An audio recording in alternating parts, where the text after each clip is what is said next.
Big ബോസിന് wait ചെയ്ത് നിൽക്കുന്ന ഫ്രണ്ട്സ് ഉണ്ടോ നിങ്ങളുടെ കൂട്ടത്തിൽ? എങ്കിൽ അവർക്കൊരു സന്തോഷ വാർത്ത ഉണ്ട്. വരാൻ പോകുന്ന ബിഗ് ബോസ് ആയിരിക്കും ബിഗ് ബോസിന്റെ ചരിത്രത്തിലെ ഏറ്റവും ബെസ്റ്റ് ബിഗ് ബോസ്. അതിലൊരു സംശയവും വേണ്ട. അതിലെ പ്രധാന കാരണം ഇപ്പൊ നടക്കാൻ പോകുന്ന അഗ്നി പരീക്ഷ എന്നത് തന്നെയാണ്. ഒരുപാട് കോമണേഴ്സ്, 5-6 കോമണേഴ്സിനെ സെലക്ട് ചെയ്യാൻ സാധ്യതയുണ്ട്, അതായത് മെയിൻ ബിഗ് ബോസിലേക്ക്. അപ്പോ അത് കിട്ടില്ല മത്സരമായിരിക്കും. കാരണം ഇപ്പൊ 18 കണ്ടസ്റ്റൻസോ 20 കണ്ടസ്റ്റൻസോ ആണെന്ന് വിചാരിക്കാം മെയിൻ ബിഗ് ബോസിൽ. ഈ കോമണേഴ്സിൽ നിന്ന് സെലക്ട് ചെയ്യുന്ന 5-6 പേര് എന്ന് പറയുമ്പോൾ അഗ്നി പരീക്ഷ വഴി കഴിവ് തെളിയിച്ചവരായിരിക്കും. അതായത് അവർക്ക് ബിഗ് ബോസ് എങ്ങനെ കളിക്കാമെന്ന് വ്യക്തമായി അറിയുന്നവരായിരിക്കും. അപ്പൊ നല്ല 6 മത്സരാർത്ഥികളെ ഓൾറെഡി നമുക്ക് കിട്ടിക്കഴിഞ്ഞു.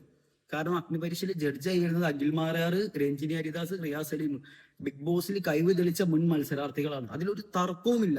അഖിൽ മാരാറാണെങ്കിലോ വിന്നറുമാണ്. അപ്പൊ ഇതുവഴി സെലക്ട് ചെയ്യുന്ന 5-6 കോമണേഴ്സ് ആയിരിക്കും ഗെയിം ചേഞ്ചർ ആകാൻ പോകുന്നത്.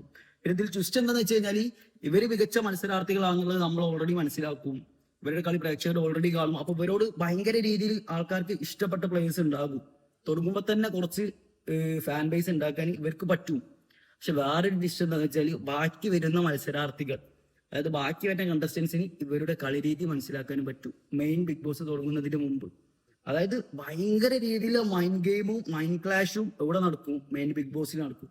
അതുകൊണ്ടാണ് ഞാൻ പറഞ്ഞത് ഏറ്റവും ബെസ്റ്റ് ബിഗ് ബോസ് ആയിരിക്കും വരാൻ പോകുന്നത്.